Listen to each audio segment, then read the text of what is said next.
But then he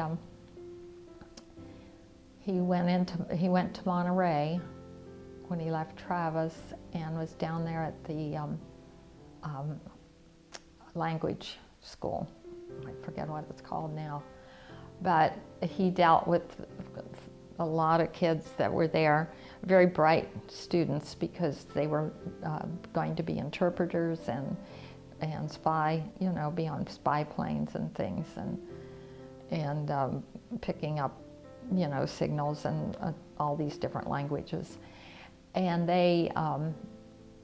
but they were 19, 24-year-olds, so there he was supervising kids. And he said, tell him, he said, I did that when I was in high school, you know, come on guys, grow up, you know. But he left there and went to Andrews Air Force Base, and he was flying as a flight engineer on the Gulfstream, flying the vice president on down. So he has flown General Petraeus a lot, you know, and Nancy Pelosi, and you know, a lot of the big names.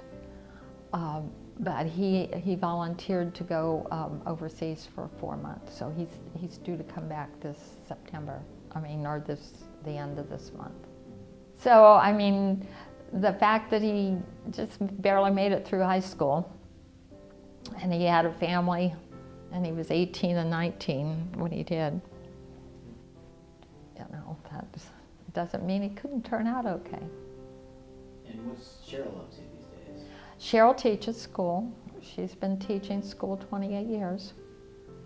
And she spent her first 10 years at Clinton Middle School in Columbus, teaching home ec. And then Columbus, and that was 18 years ago. Columbus was starting to get really bad. And so she got this job in Dublin. So she teaches at Davis Middle School, and she's teaching science. So she keeps busy with all the activities, you know, that the kids have, plus all the meetings, and her 5 cats. Well, when I had the 50th birthday party for Cheryl, Steve is the one that initiated it. Now, you know, they are very different. He's very regimented. I mean, you know, he plans everything out. I mean, whether it's going a trip to buy groceries and do this and that and the other, I mean, he's got an agenda. She's more like, oh, I'll do things, but I may never get around to doing it, you know, this type of thing. But I mean, she was always the better student, and you know, he couldn't care less. But he's the one that called and said, we were talking about her 50th birthday coming up, and this was back in January last year. And he said, we thought maybe you'd like to have a surprise party for her. He said, we're going to come in. And so anyway, so they came. Brad came from California. And my birthday's the 1st of April, by the way. I'm an April Fool girl. And Piper, who is Steve's 5-year-old, he's got the 5-year-old and the 3-year-old now. Her birthday's the 3rd, and Cheryl's is the 5th of April. So the 3rd happened to be the Saturday, so we reserved the clubhouse.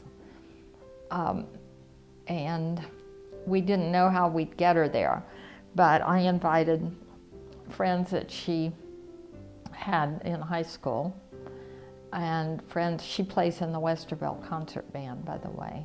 So I invited them, and I invited teachers from her school and teachers that had retired that knew her. And so we didn't know how we were going to get her there. So she says, what are we doing for Piper's birthday? And I said, well, we're just going to have cake or something, you know, not a whole lot, but, you know, we want you to come out. So I thought, well, we just have to tell her, you know, to stop at the clubhouse. But as it turned out, she said, well, I was talking to Dad, and she has a stepmom, and she said they were thinking about coming. And I said, you know, if all these people are coming, and my house is going to be a mess from having company here, I'm going to just go ahead and rent the clubhouse. So she comes into her own surprise birthday party with balloons for Piper and a gift. So when she opened the door and looks around, and everybody, you know, said happy birthday, she said, oh, everybody I love is here. So we pulled it off really well. Yeah, and she was totally surprised.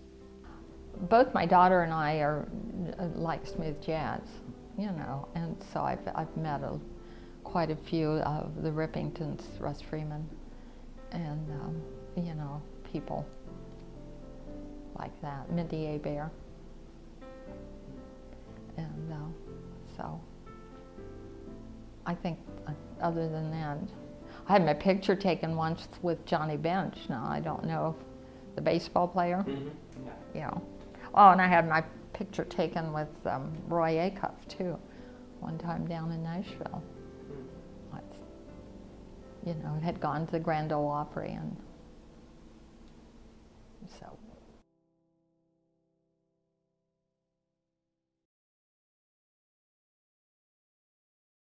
What's your family lineage? Where do you trace your roots to? Well, there's basically from England and Dutch, Irish, you know, English, as far as I know. We've been in the United States a long time, in other words, way back. So it's not like I have great-grandparents that came from overseas. I think the family, I think, was here for years.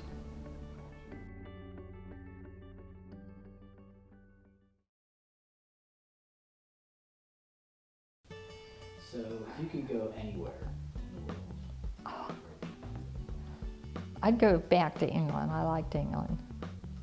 Yeah. I have no interest in going to the Middle East or the China, Far East. That doesn't thrill me at all. Maybe Germany. Yeah. Cheryl went with the German team. She took German in high school to Germany when she was in high school. Yeah. But I don't know. I think England, because there's a lot there that I'd like to see again, and I feel safe there. And you can speak the language. So I like to read. I keep busy. I do a lot of bookkeeping, a lot of financial stuff. I'm on the financial committee for the condos, financial secretary at church. So when I read pretty much just novels for pleasure. You know, things that you read. And I found an author, Elizabeth Berg, B-E-R-G, that I like very much. And I like John Gresham's books and mysteries. I watch TV. I liked Jack Bauer, 24. That's gone. I normally don't like the violent, like CSI. I mean, it's okay once in a while, but you know, it's not something I'd really like. I like the Dancing with the Stars, naturally, and I like The Apprentice. I see it's coming back. I saw him interview Donald Trump this morning, and he's coming back with just a regular apprentice, I guess, not the celebrity apprentice this season.